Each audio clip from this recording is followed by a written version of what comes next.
Hello, నేను మీ virus పిల్లని. ఈ అతిపెద్ద సెట్ చూసి బాహుబలి సెట్ అనుకున్నారండి? కానే కాదండి, ఇది మన విఘ్నేశ్వర్ గారి మందిరం. మరి ఇది ఎక్కడో కాదు సుమా, మన ఆంధ్రప్రదేశ్లో అనకాపల్లి జిల్లాలో ఎన్టీఆర్ స్టేడియంలో ఏర్పాటు చేయడం జరిగింది. నేను ఇప్పటి వరకు కని విని ఎరిగినంత భారీ విగ్రహం అండి. ఇటు నేను అటు మీరు, మనం ఊహించలేనంత భారీ విగ్రహమేనండి. అత్యంత ఘనంగా పూజలు హోమాలు అందుకుంటున్న భారీ 126 అడుగుల వినాయక విగ్రహం. దీనిని సంపత్ వినాయక కమిటీ వారు నిర్వహించారంటండి.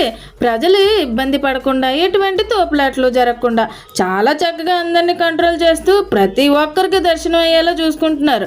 అదెవరో కాదండి, మన శ్రీరామ్ బౌన్సర్సే. అదే కాకుండా వచ్చిన వాళ్ళు ఉత్సాహపడేలా ఎగ్జిబిషన్స్ అండ్ కొన్ని స్టాల్స్ కూడా ఉన్నాయండి. మరెందుకు ఆలస్యం, త్వరగా రండి, మన విఘ్నేశ్వర్ గారిని తనివి తీరా చూసుకోండి. మళ్ళీ కలుద్దాం, అందరికీ బాయ్.